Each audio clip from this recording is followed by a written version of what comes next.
بسم اللہ الرحمن الرحیم۔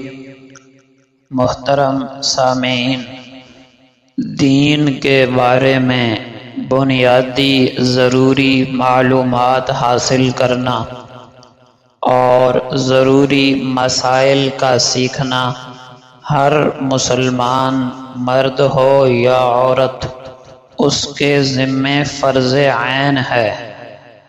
یاد رکھیں، مکمل عالم بننا یعنی پورے قرآن کا اور احادیث کا اور فقہ کے مسائل کا علم حاصل کرنا یہ فرض کفایہ ہے، یعنی پورے علاقے میں کچھ لوگ بھی اس علم کے لیے اپنے آپ کو وقف کر دیں تو کافی ہے۔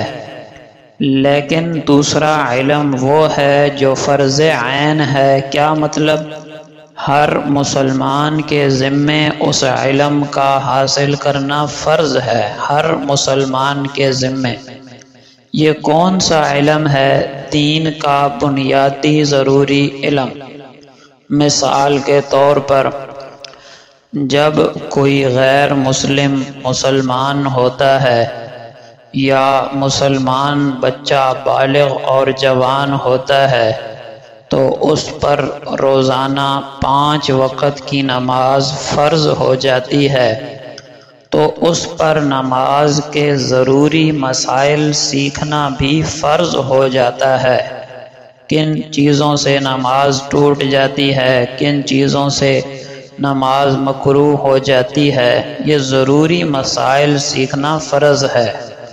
اسی طرح جوان ہونے کے بعد جب رمضان آئے گا تو اس پر رمضان کے اور روزے کے بنیادی مسائل کا سیکھنا فرض ہوگا کہ کن چیزوں سے روزہ ٹوٹ جاتا ہے، کن چیزوں سے نہیں ٹوٹتا وغیرہ۔ پھر اگر اس کے پاس مال آ جاتا ہے تو اس پر واجب ہوگا کہ زکوٰۃ اور قربانی کے بنیادی مسائل کو سیکھے۔ کل کو نکاح کرنے لگا ہے یا کرنے لگی ہے تو نکاح اور طلاق وغیرہ کے بنیادی مسائل کا سیکھنا فرض ہے۔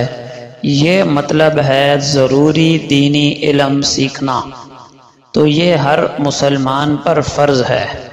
اب جو بندہ یہ علم حاصل کرنے کی نیت سے گھر سے نکلتا ہے، چاہے ایک طالب علم ہے، وہ دینی مدرسے میں جانے کی نیت سے نکلتا ہے، یا کوئی آدمی کسی عالم دین کی، کسی بزرگ اور مرشد کی مجلس میں، بیان میں، درس میں شرکت کرنے کے لیے نکلتا ہے، یا کوئی آدمی جماعت تبلیغ کے ساتھ نکلتا ہے، یا کوئی آدمی کسی عالم سے، مفتی سے کوئی مسئلہ پوچھنے کے لیے نکلتا ہے، یا آپ گھر میں بیٹھ کر ہی کسی مستند عالم دین کی لکھی ہوئی کتاب اس نیت سے مطالعہ کرتے ہیں، سٹڈی کرتے ہیں کہ دین کا بنیادی علم سیکھ سکوں، تو اس پر بھی انشاءاللہ تعالی علم دین سیکھنے کے سارے فضائل حاصل ہوں گے۔ اب ایک فضیلت جو آج کے درس حدیث میں بیان کرنا مقصود تھی وہ سنیے۔ یہ روایت صحیح مسلم میں بھی ہے، جامع ترمذی اور دیگر حدیث کی کتابوں میں موجود ہے۔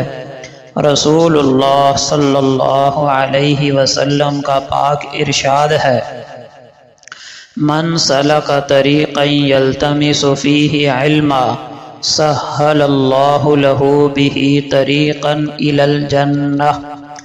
جو شخص اس راستے پر چلتا ہے جس میں وہ علم حاصل کرنا چاہتا ہے تو اللہ جل شانہ اس کے لیے اس کے ذریعے جنت کا راستہ آسان کر دیں گے۔ اور آپ سمجھ ہی گئے ہیں کہ اس سے مراد وہ علم ہے جو بندے کو اللہ کی پہچان کرائے۔ اللہ کے قریب کر دے، حلال حرام کی تمیز کرا دے، جائز ناجائز کا پتہ بتا دے، اس علم کے یہ فضائل ہیں۔ اللہ پاک ہم سب کو اپنی ذمہ داریاں سمجھنے کی اور ان کو نبھانے کی توفیق عطا فرمائے، آمین۔ ہر انسان فطری طور پر بیماری کو، تکلیف کو، دکھ غم کو، بخار کو ناپسند کرتا ہے، لیکن ایمان ایسی بڑی دولت ہے کہ ایمان کی برکت سے بخار جو ایک تکلیف دہ چیز ہے، یہ بھی ایک مسلمان کی آخرت کی کمائی کا اور گناہوں سے معافی کا ذریعہ بن جاتا ہے۔ ہم لوگ جس چیز کو شر سمجھ رہے ہوتے ہیں، ایمان کی برکت سے اللہ پاک اسی کے اندر ہمارے لیے خیر پیدا فرما دیتے ہیں۔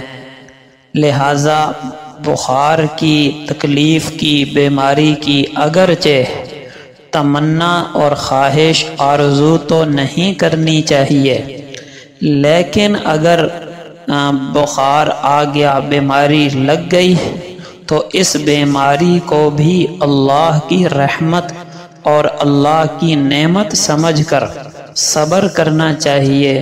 انشاءاللہ یہ بیماری گناہوں سے مغفرت اور معافی کا ذریعہ بنے گی۔ رسول اللہ صلی اللہ علیہ وسلم کا پاک ارشاد ہے، اور یہ روایت صحیح مسلم میں موجود ہے کہ آقا علیہ السلام نے فرمایا، لوگو بخار کو برا نہ کہو، بخار کو برا نہ کہا کرو، کیونکہ بخار اولاد آدم کے گناہوں کو اس طرح دور کر دیتا ہے جس طرح بھٹی لوہے کے زنگ کو دور کر دیتی ہے۔ تو آپ نے اندازہ لگایا، بخار بھی ایک مسلمان کے لیے رحمت بن جاتا ہے، لیکن شرط یہ ہے کہ بخار میں صبر کیا جائے۔ صبر کا مطلب یہ ہے کہ اللہ سے شکوے شکایت نہ کی جائے کہ میرے ہی اوپر یہ بیماری، یہ تکلیف کیوں آ گئی، پتہ نہیں میں نے کون سا گناہ کیا تھا جو یہ تکلیف آ گئی، نہ شکوے شکایت نہ کرے۔ اور دوسری اہم شرط جس کی طرف عام طور پر توجہ نہیں کی جاتی کہ بخار میں گناہوں سے بھی بچے۔ آپ حیران ہوں گے، ہم بسا اوقات بخار میں گناہ کر رہے ہوتے ہیں۔ سب سے بڑا گناہ تو یہ ہوتا ہے کہ نمازیں چھوٹ رہی ہوتی ہیں، حالانکہ شریعت کا حکم ہے کہ اگر کھڑے ہو کر نہیں پڑھ سکتے تو بیٹھ کر پڑھیں، بیٹھ کر نہیں تو لیٹ کر اشارے سے پڑھیں، وضو پانی سے نہیں کر سکتے تیمم کریں۔ یعنی نماز کے لیے اتنی گنجائش شریعت نے دی ہوئی ہے، پھر بھی بخار میں، بیماری میں نمازوں کو قضا کر دیا جاتا ہے۔ ایک گناہ تو یہ ہوتا ہے بیماری میں، بخار میں، اور دوسرا عام طور پر گھروں میں ٹی وی، موبائل تو موجود ہوتا ہے، اس میں ناپسندیدہ ناجائز چیزیں، فلمیں، گانے وغیرہ دیکھے جاتے ہیں تاکہ بخار کی تکلیف کا احساس کم ہو اور وقت گزر جائے۔ بسا اوقات اس میں بیہودہ مناظر اور تصاویر ہوتی ہیں، آنکھوں کا بھی گناہ ہو رہا ہے اور کانوں کا بھی گناہ ہو رہا ہے۔ جب اتنے گناہ بخار میں جمع ہو جائیں گے تو آپ خود سوچئے اور بتائیے کہ یہ والا بخار بیماری سے نجات کا ذریعہ اور گناہوں کا کفارہ کیسے بنے گا، اور یہ بخار مغفرت کا اور آخرت کے درجات کا ذریعہ کیسے بنے گا۔ لہٰذا بخار کی تمنا نہ کی جائے، آ جائے تو اس کا علاج ضرور کیا جائے، لیکن صبر کریں، اللہ سے اجر و ثواب کی امید رکھیں اور گناہوں سے بچیں۔ اللہ پاک عمل کی توفیق عطا فرمائے۔ وما علینا الا البلاغ۔